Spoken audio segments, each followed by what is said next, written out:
Leaders don't have to have all of the answers, but great leaders have figured out how to ask the right questions. Hey leader, David Burkus here, organizational psychologist and author of 5 best-selling books on helping leaders and teams do their best work ever. And look, it's tempting as a leader to believe that you have to have all of the answers all of the time. Presumably you were promoted because you were a great individual contributor. In other words, you were someone who had all of the answers all of the time. And now people come to you with their problems, with their questions, with their need for clarification. They want answers.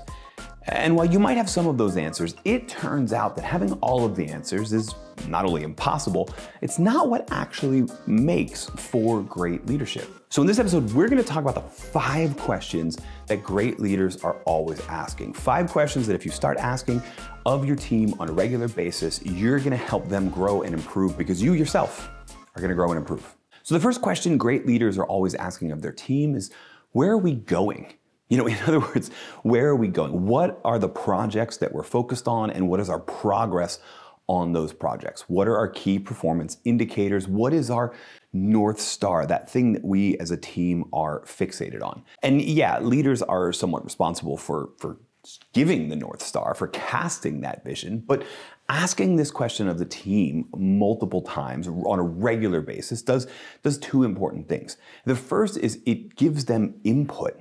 It gives them a chance to speak to what they envision the final destination looks like. It gives them a chance to bring in their unique perspective and maybe even share some alternative plans or alternative strategies that might take us to an even better place. And the second, and perhaps the easiest, is it checks for understanding. It checks and makes sure that everyone on the team is on the same page, not only about where we're going, but our progress there. And that keeps the team aligned and makes it much more likely that we're gonna get there. I mean, that makes sense, right? It's hard to know you're gonna get somewhere unless you know where you're going. The second question great leaders are asking often is, what is going well? In the process of heading to our destination, in the process of achieving those key performance indicators, completing those projects, giving the client the deliverable, what's going well? What can we build upon?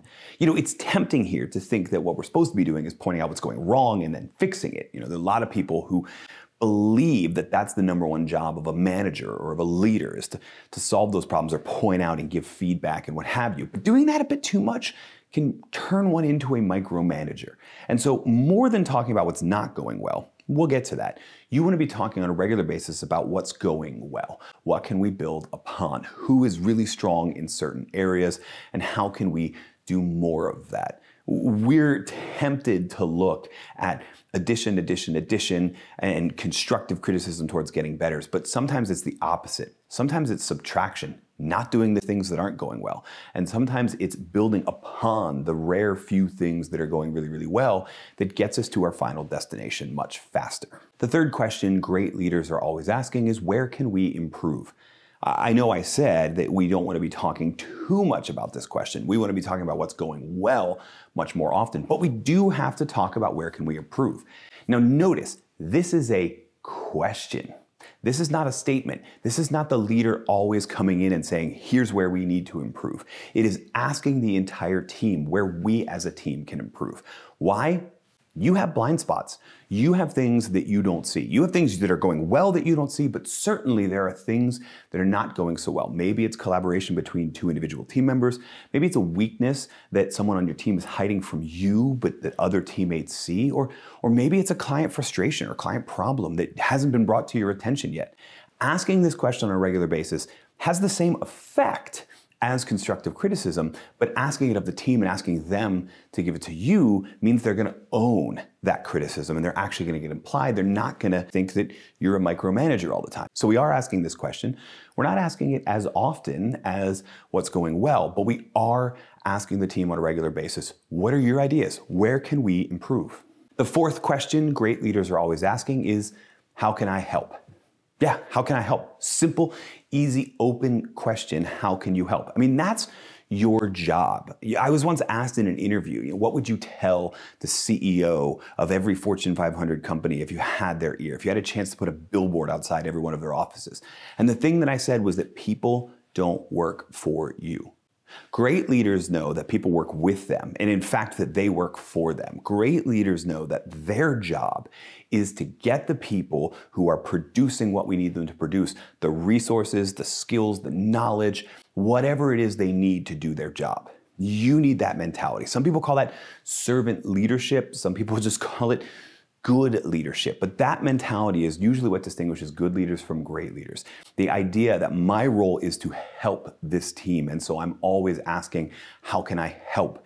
Because that is the number one job of a leader, right? To point out where we're going, but then to provide the help the team needs to get us there. But that's not the final question. The fifth and final question that great leaders are always asking is, where do I need help?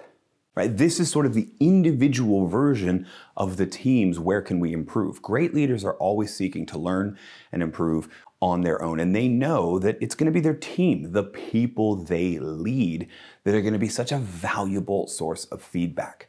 Now, a word here, which is that if you're a new leader or if you are taking over a team or you're in a company culture where trust is like non-existent, where you're trying to repair damaged trust, you might not be able to ask this question right away. You might have to have some kind of anonymous 360-degree feedback to get it there. But the first time you ask, and then the first time you go back to the team with, hey, we asked for the anonymous feedback, and here's what I learned and what I'm gonna be improving, well, your team just grew in trust. And so they're gonna give you those answers much more often. And don't stop asking that question just because you've done it once and done it anonymously. Great leaders are always asking, where do I need help? Because great leaders know they need help, and that they need to develop, and they need to grow, and that their team can only grow as much as they can. And in the end, that's what these questions are really all about.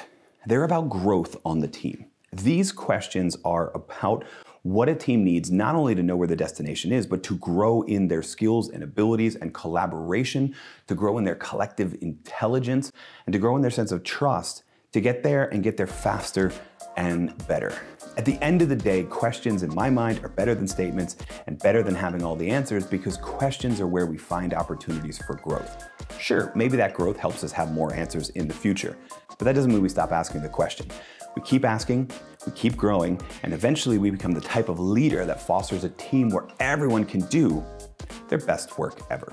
Oh, and one more thing. These are great questions that great leaders ask of their whole team. But when it comes to your one-on-one meetings, there's a few questions you're going to want to ask individually. So you're going to check out this video here on how to run effective one-on-one meetings with individual members of your team.